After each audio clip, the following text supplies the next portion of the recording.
Beneath the visible pages of history lies a hidden saga, a tale of powerful families bound by blood, wealth, and a less-than-secret worship of Lucifer, all manipulating humanity's fate from the shadows. In this journey, we uncover the 13 original Illuminati bloodlines and their allies, exposing their dark origins, insidious conspiracies, and occult connections that have fueled countless theories. Prepare to learn the truth behind world-changing events, from engineered economic crashes and orchestrated global wars, to forbidden rituals and the relentless drive toward a Luciferian New World Order. In Part 1, we shine a light on 5 infamous bloodlines: the Astor, Bundy, Collins, DuPont, and Freeman families. The Astor bloodline, fortune, war, and an icy fate. The Titanic's doom was sealed on a frigid April night in 1912. It was April 15th, and we already see the fallen angel fingerprint 415 is 19. Among the drowned was John Jacob Astor IV, heir to the Astor fortune. Some conspiracy scholars later whispered that the ship's sinking was no accident at all, that it was deliberately orchestrated to eliminate Astor and other millionaires who opposed certain elite plans like the creation of the United States Federal Reserve. Conveniently, J.P. Morgan had tickets to attend but cancelled suspiciously last minute, citing illness. Long before this infamous end, the Astor dynasty's rise was steeped in intrigue. The Astors traced back to John Jacob Astor, 1763 to 1848, a German immigrant who arrived in America with little English but plenty of ambition. Within a few short years, he had joined the Masonic Holland Lodge No. 8 in New York, and astonishingly became its master by 1788. How did an outsider ascend so quickly? Researchers note that Astor lacked charm and was known as cold and antisocial, yet he enjoyed powerful connections behind the scenes. The answer, some say, lies in secret sponsorship. President Thomas Jefferson and Treasury Secretary Albert Gallatin, both with Illuminati ties, quietly granted Astor special trading privileges that made him a fortune. During the War of 1812, while others faltered, Astor profited immensely, his ships somehow exempt from an embargo that crippled rival traders. By the 1820s, he had built a monopoly in the North American fur trade, systematically pushing out all competition in a seemingly uncanny manner. It was as if the deck had been stacked in Astor's favour, and indeed, conspiracists argue, the occult committee of 300 and Illuminati elites were quietly backing him.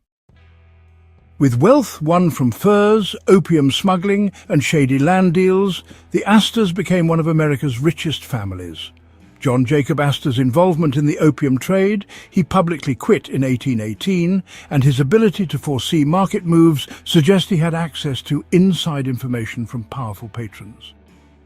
By 1890, the Astor family owned 1/20 of all New York City real estate, ruling from the shadows while preferring not to sit openly on corporate boards. They established influential entities like the Astor Foundation, which dispensed millions, often tax-free, under altruistic guises while keeping family control tight. The family's low-profile approach to power was intentional. Astor's descendants had a penchant for secrecy and set up things to rule from behind the scenes, writes one account. In Illuminati lore, the Astors are esteemed as one of the top 13 bloodlines involved in everything from finance. John Jacob Astor served on the board of the old United States National Bank to occult circles. In fact, early Astors were active in secret societies. John Jacob Astor's Masonic status is well documented, and the town of Astoria, Oregon, named after the family, became reputed as a hotbed of secret satanic covens in later years. The Astor's very name quietly graces institutions and landmarks, yet behind the scenes they allegedly participate in the Illuminati's grand design. The Bundy bloodline, Puritan roots, power brokers, and the Force. In Seattle, during the 1970s, police interview a soft-spoken man responsible for a trail of grisly murders. Ted Bundy, one of America's most notorious serial killers, shocks his confidant by blaming an inner compulsion, the Force, that drove him to kill. It's an eerie choice of words. High-level Satanists refer to the Force as the dark power they channel. Was Ted Bundy hinting at something deeper, perhaps an inherited darkness? Investigators of Illuminati bloodlines have speculated that Ted Bundy might have been an unacknowledged member of the same Bundy family that sits among the 13 ruling Illuminati lineages. Though definitive proof of Ted's relation to that Bundy clan remains elusive, the very suggestion casts a sinister shadow, linking an all-American family of considerable prestige to occult forces and violence. The Bundy bloodline is indeed old stock American, dating back to colonial times. The first Bundys arrived in Massachusetts by the 1630s, later branching into North Carolina and beyond. By the 20th century, the Bundys had firmly embedded themselves in the Eastern establishment, that unofficial network of Ivy League, Wall Street and Washington power players. Unlike some flashier dynasties, the Bundys kept a low public profile, yet their influence has been profound in United States governance and geopolitics. Consider George McBundy, born 1919, initiated into Yale's secretive Skull and Bones Society in 1940, later National Security Advisor to Presidents Kennedy and Johnson, a Council on Foreign Relations member, a Bilderberg attendee, and President of the Ford Foundation. His brother William Bundy, Skull and Bones Class of 39, was a high-ranking CIA official and longtime editor of Foreign Affairs, the Council on Foreign Relations flagship journal. These Bundy brothers were inside men of the American deep state, helping steer Cold War policy and intelligence operations, an embodiment of Illuminati influence over government. It didn't stop there. Their father, Harvey Bundy, was key in the Manhattan Project, the development of the atomic bomb, and their family connections sprawled across D.C. and New York power circles. In parallel, the Bundys have boasted members in occult and fraternal orders. A prime example was Harry W. Bundy, who served as chief adept, 9th degree, of the SRICF, the Societas Rosicruciana in Civitatibus Foederatis, a high-level esoteric Masonic order. At least one Bundy was identified as a Satanist within those secret circles. This juxtaposition, Bundys in black robes and Bundys in Brooks Brothers suits, encapsulates the hints of a tightly woven web among the 13 bloodlines. From high offices to dark crimes, from Skull and Bones to the CIA, the Bundy bloodline has played its part in the Illuminati's great game. And if one believes the murmurs, even a killer like Ted Bundy might have been a pawn in that game, his gruesome acts a dark reflection of an even more sinister family legacy. Salem, Massachusetts, 1692. By flickering lamplight, hysterical accusations of witchcraft spiral into a deadly panic. 19, a favorite ritual number we see again. Accused witches are hanged in the infamous Salem witch trials. History blames mass hysteria and religious extremism, but some conspiracy researchers offer a startling twist. The trials, they say, were instigated by the Collins family as an occult power play. The Collinses, according to one Illuminati insider, were practicing witches themselves, who deliberately fanned the witch hunt to eliminate rivals and, destroy Christians in their midst. It's a bold claim and hard to prove, yet tantalizing clues support the idea that the Collins bloodline carried a dark, esoteric tradition from the Old World into New England, and has remained deliberately in the shadows ever since. The Collins family is indeed among the most mysterious of the Illuminati lineages. Unlike names such as Rockefeller or Kennedy, Collins rarely makes the news, and that's by design. The Collins family has been kept out of the limelight because they have more occult power than the Rothschilds or Rockefellers, writes investigator Fritz Springmeier. Their wealth is significant but often understated. Many Collins have served as quiet financiers and insurance executives, handling the flows of money without attracting publicity. But really, the real distinction of the Collins bloodline is its occult legacy. According to accounts from self-described ex-Illuminati members, the Collins clan has practiced witchcraft for generations, even before emigrating to America. In the 17th century, Collins men and women in Massachusetts were neighbors to those later accused at Salem. Some sources suggest the Collins may have betrayed competing Christians to the witch hunters, diverting attention from their own occult activities.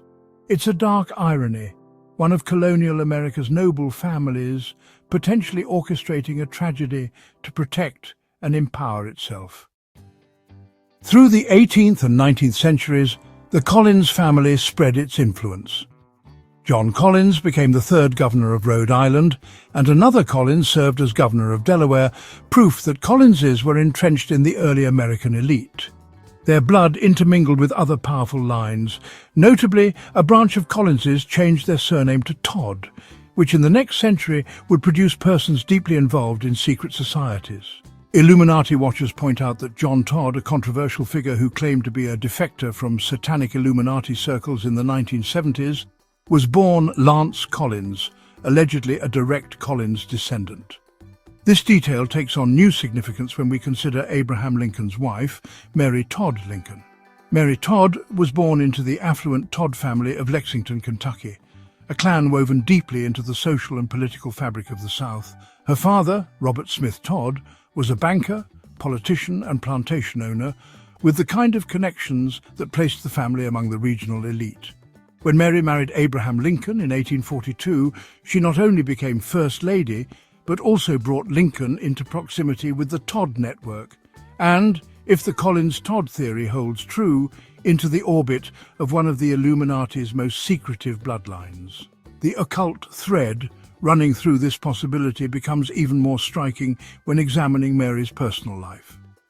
Historical accounts document that Mary Todd Lincoln held at least 8 seances in the White House during her husband's presidency, inviting mediums and spiritualists into the executive mansion in hopes of contacting her deceased sons. While these gatherings were often explained as grief-stricken attempts to find comfort, researchers note the overlap between 19th century spiritualism and deeper occult traditions tied to Illuminati-linked families. In at least one case, a prominent medium boasted afterwards that the entities contacted during a séance provided political advice to the president, a claim that, if true, would mean supernatural counsel was being sought or delivered in the very seat of American power.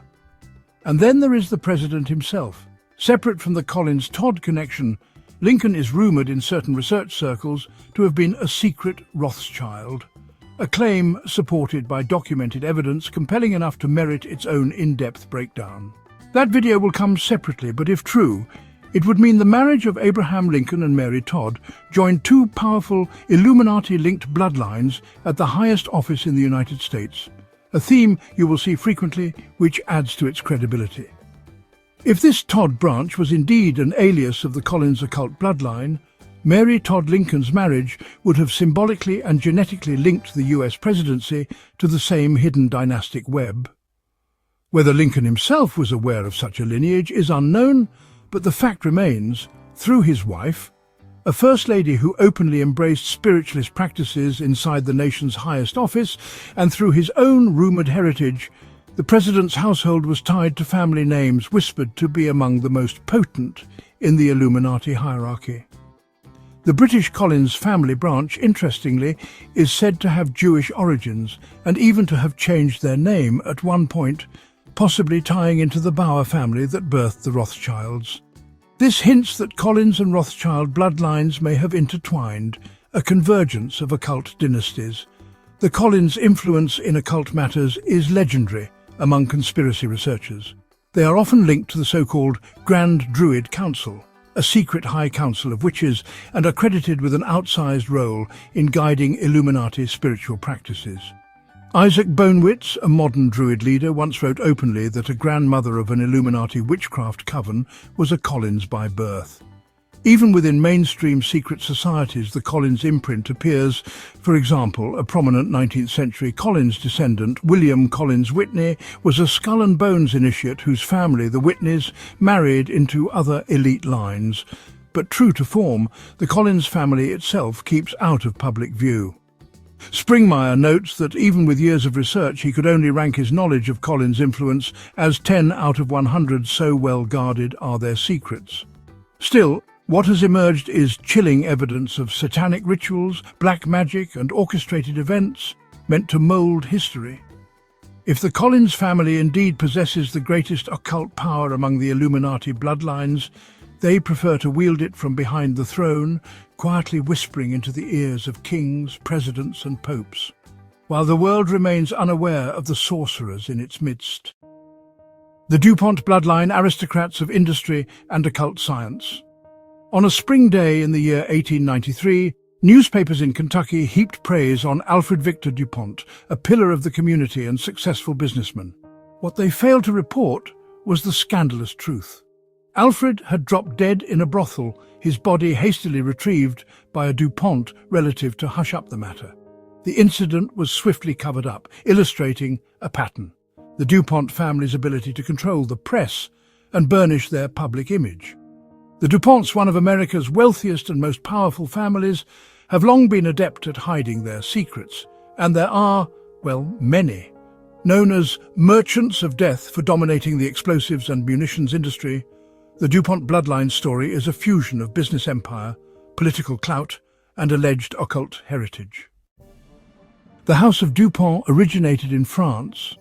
Family patriarch Pierre Samuel DuPont, who lived from 1739 to 1817, was an accomplished economist and politician who fled revolutionary turmoil for America.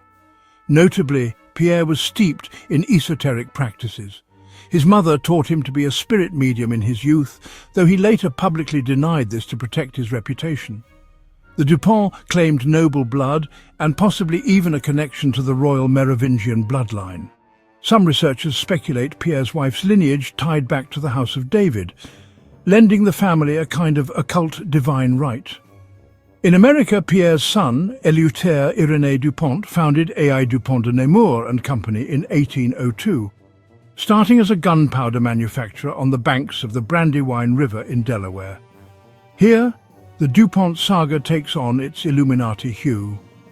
Eleuthère was a student of Benjamin Franklin in Paris and a collaborator with Dr. Mirabeau and General Lafayette, all of whom were high-level Freemasons or Illuminists. Franklin himself, a key player in secret fraternities, helped the young DuPont secure one of his first big government contracts for gunpowder. In the wording of conspiracists, an occult brotherhood greased the wheels for DuPont's rise. By the War of 1812, DuPont gunpowder was in high demand. By the First World War, the company supplied a staggering 40% of all explosives used by the Allies, making the family unimaginably rich. Alongside their industrial might, the DuPonts cultivated a carefully managed public persona of philanthropy and innovation.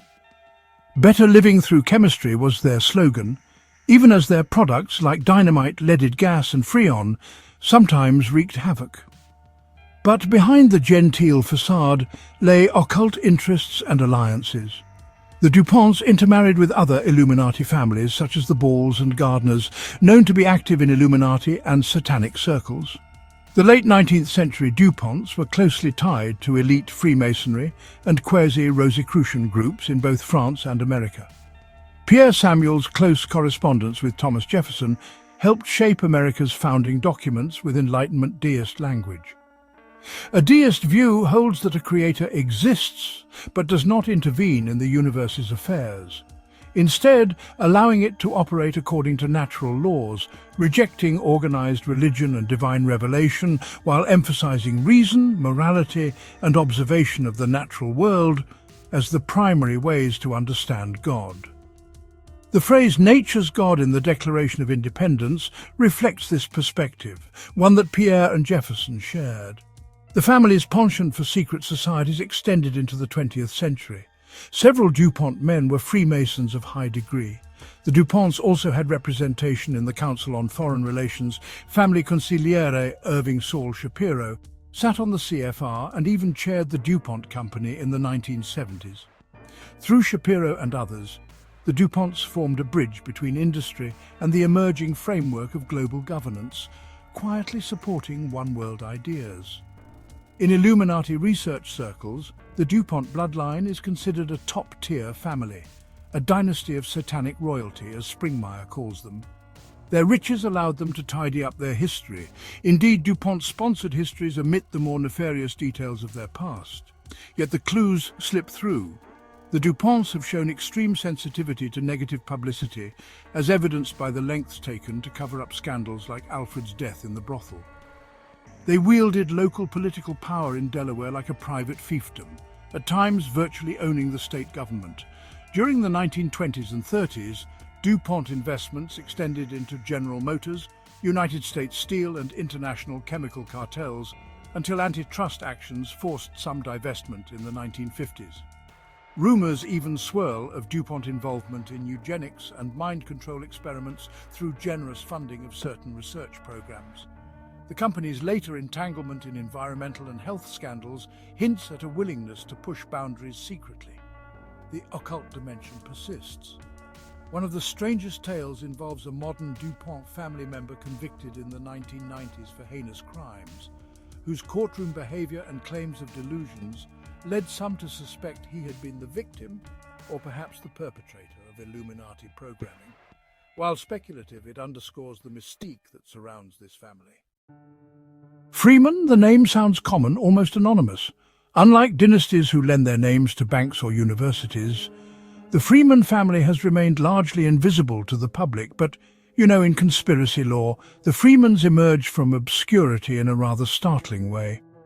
In 1987, the authors of Holy Blood, Holy Grail published a sequel, The Messianic Legacy, which for the first time flagged Freeman as a family allied to the Priory of Sion, that shadowy order linked to Holy Grail legends. Around the same time, independent researchers began whispering that the Freeman family was one of the top 13 Illuminati bloodlines, information allegedly coming from ex-Illuminati informants. At first, even veteran investigators had almost nothing to go on. It was as if a needle had been declared hidden in a haystack. But, piece by piece, a picture formed. The Freemans were not only wealthy and influential in unassuming ways, but also deeply involved in arcane societies and grand designs. Gaylord Freeman was a turning point in this investigation. Gaylord Freeman, who lived from 1910 to 1991, was a prominent American banker, notably the chairman of the First National Bank of Chicago in the 1960s. He was esteemed in high society, yet behind closed doors, Gaylord Freeman was reportedly the Grand Master of the Priory of Sion, the secret order alleged to guard the bloodline of Jesus.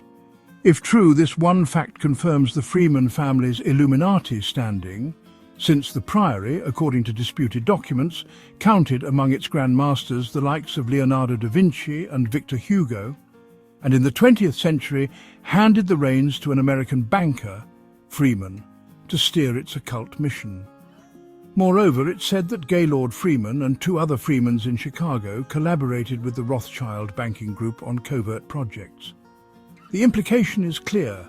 The Freemans are not fringe outsiders, but inner circle players who work hand in glove with the better-known Illuminati dynasties. There are, other telling links.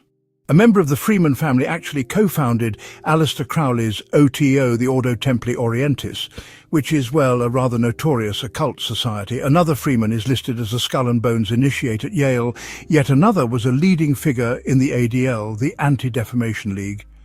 And that's quite an interesting detail, since publicly it suggests the Freeman influence spans both pro-establishment and shadow sectors.